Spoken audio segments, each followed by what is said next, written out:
Rebecca had been on the phone with her beloved daughter Sophia for more than an hour, and she couldn't get enough of the conversation.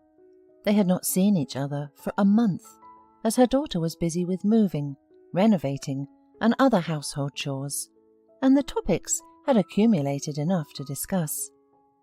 Laughing, Sophia told her mother funny stories from her new family life, and Rebecca thought with a warm sadness about how much she missed her dear girl. Before, they were always close to each other, walking in the parks, going shopping together, watching old movies in the evenings, and talking a lot about the most intimate things. But time came when her daughter married Dennis, who was in the army, and the young people moved to live in a distant border town. Since then, Rebecca missed her daughter very much, and often spent time in pleasant memories of former days. "Oh, Mummy, Dennis is coming," said her daughter, and Rebecca heard an incredible tenderness and warmth in her voice. "I need to feed my husband. Call me more often, okay? And don't forget your old mother," asked Rebecca sadly. "Oh, come on, you're not old at all," snorted Sophia and laughed. "You're a woman at your best age." Rebecca smiled and furtively glanced in the mirror. From the reflection, she looked at a grown-up, but still beautiful woman, with a proud posture and a nice figure for her years. Even the beginning of grey in her hair gave her a sophisticated charm and did not age her at all. Only the wrinkles around her eyes and lips were already difficult to hide, and more of them were appearing every day. "Well, if you say so, I believe so," replied the mother with a laugh. "Give my son-in-law my regards." She hung up the phone and, sighing heavily, sank back into pleasant memories. The unexpected ringing of the doorbell surprised the woman because she was not expecting anyone. Her husband was not supposed to be back until late at night, and her only friend Eliza had gone to her summer house. The doorbell rang again, and Rebecca, frowning at such insistence of an unexpected guest, hurried into the hallway. But as soon as she opened the door, there was no trace of her irritability. In front of her was a courier with a huge bouquet of flowers. "Hello, flowers for you from Caleb. Please sign," said the courier cheerfully. "Ah, from Caleb," smiled Rebecca, and her heart squeezed with tenderness. "This is my husband," she added for some reason. "You have a great husband," approved the guy, holding out the form. Rebecca blushed with embarrassment. The surprise was unexpected and pleasant, because Caleb rarely spoiled her with gifts without reason. The woman sighed, took a heavy bouquet, and immediately noted how beautiful it was. She put her face into the flowers, inhaling their fragrant smell. The woman decided to put the bouquet in a vase, but suddenly a card fell out, which Rebecca did not notice at first. It said "A Love Confession" on it. A smile slowly fell from Rebecca's lips when she read the signature on the back. "To Linda, from Caleb." The joy of the gift immediately faded, giving way to doubt. "It must be a mistake. Even the handwriting is not Caleb's," thought Rebecca, and, to be sure of that, decided to find out from her husband. "Caleb, I got your flowers," she said hesitantly as he returned from work. Her husband froze for a moment, then turned to Rebecca and smiled broadly. "I just wanted to make you feel good. I hope you enjoyed it," answered Caleb immediately. The woman nodded and, after thanking him for the bouquet, held out a note, glancing questioningly at him. Looking at the card, Caleb frowned, kept silent for a minute, and then nonchalantly suggested that it was probably the mistake of the flower store manager who took the order. He looked up at his wife and saw her intense gaze, laughed, and told her not to get upset over such nonsense. Rebecca relaxed a little and thought that she most likely really shouldn't have worried, because the address was correct and mistakes happen to everyone. That's how families fall apart, laughed Caleb again, and after throwing the card into the trash can, he held Rebecca to his chest. "From now on, I'll only bring bouquets in person. Okay?" Rebecca nodded and hugged herself even tighter to her husband. They had been married for more than 20 years, and in all that time she had never stopped loving him. Calming down, Rebecca called her husband for dinner, and gradually she almost forgot about this silly situation. A week passed, and the couple, for the first time in a long time, decided to spend the weekend together. Caleb had almost no spare time because of his work, and he often came home when Rebecca was already asleep. So on Saturday, when the husband suggested they go together to buy a present for their daughter's birthday and then go to the movies and have dinner at a restaurant, Rebecca agreed with pleasure. On the way to the mall, Caleb stopped at a gas station, and Rebecca, feeling a little sleepy because of the early wake-up, asked her husband to buy her a take-out coffee.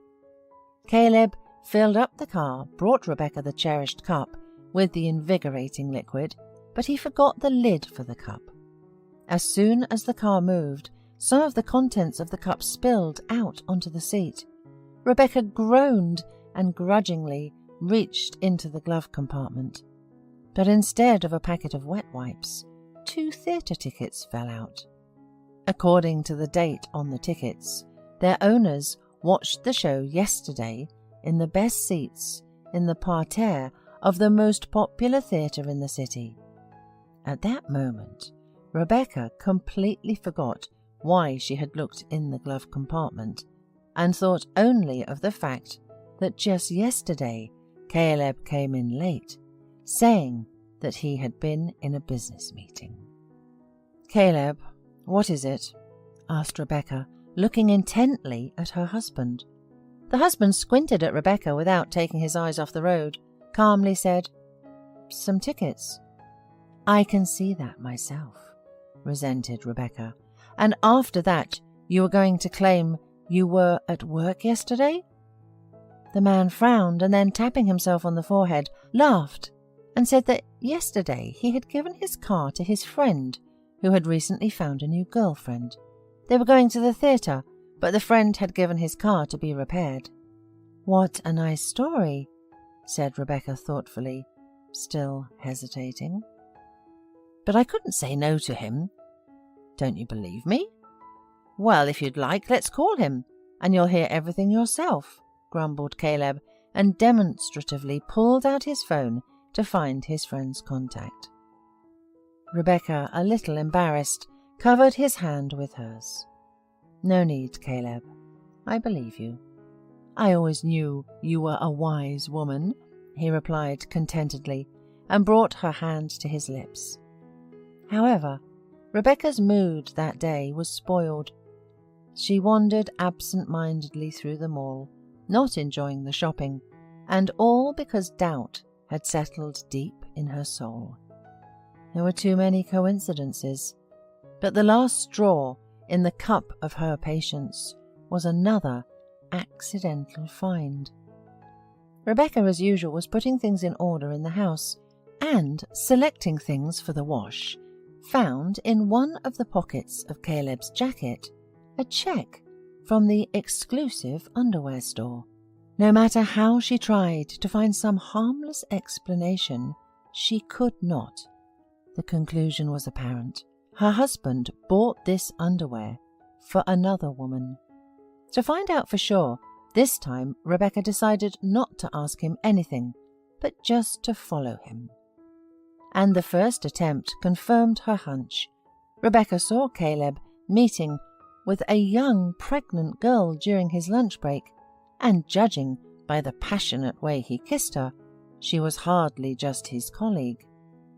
There was a big scandal at home with tears and breaking of dishes, but this time Caleb didn't lie and just left, slamming the door. And in the middle of the night he returned. Rebecca jumped out of the bedroom and was horrified to see her drunk spouse barely on his feet and with his mistress. "Ah, Rebecca," said her husband with a slurred tongue, This is my beloved Linda. We're going to live here now. Do you understand?" "What? Caleb, are you crazy?" "Immediately get out of here with that woman," exclaimed Rebecca. "I have said all I wanted to say. We'll have a child and need more space, and you can pack your things and get out of here," shouted Caleb. "And this is for your cab ride," he added, and threw a $20 bill at her feet. Rebecca got angry and grabbed the mop, that was the first thing she could get her hands on, and pounced on the traitor. "No, you get out of here, or I won't be responsible for me," she shouted, and pounded on him like a madwoman, forcing him to escape immediately and taking the frightened mistress with him. After locking the door with 2 locks, the woman, breathing heavily, sank into a chair in the hallway. She had not slept all night, and in the morning her daughter called her.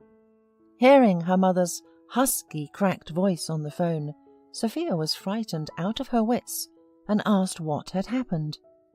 Rebecca, swallowing her tears, told her everything, with all the details. "Daughter, what am I going to do now? We've lived our whole lives together," sobbed her mother into the phone. "Divorce, of course," categorically declared Sophia.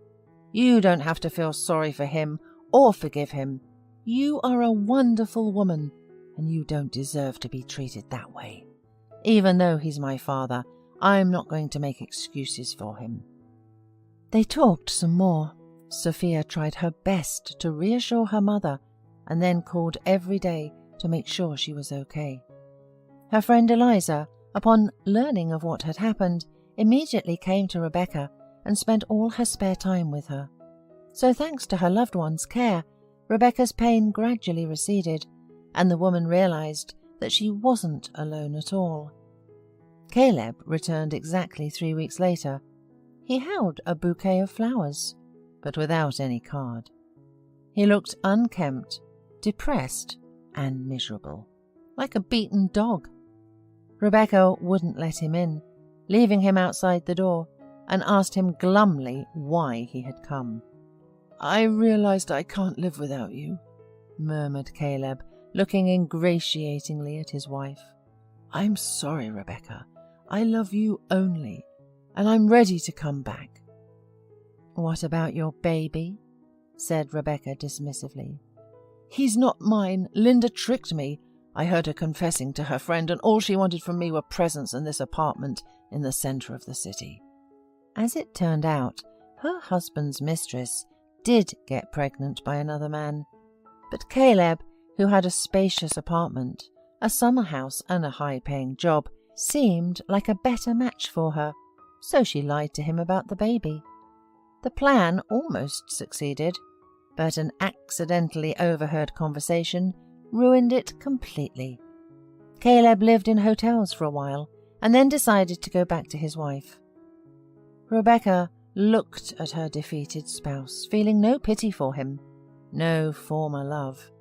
It was strange to her to realize that such strong feelings, as she thought, could be so easily thrown out of her heart. She asked her husband in a calm tone to wait for her outside the door. A few minutes later she returned, pushing a huge suitcase in front of her. "This is your stuff. We'll meet at the lawyer's office." "Oh, yes, here's your cab fare," she added with a grin, and dropped a crumpled $20 bill at his feet. After these words, Rebecca slammed the door in her husband's face and was not going to open it again.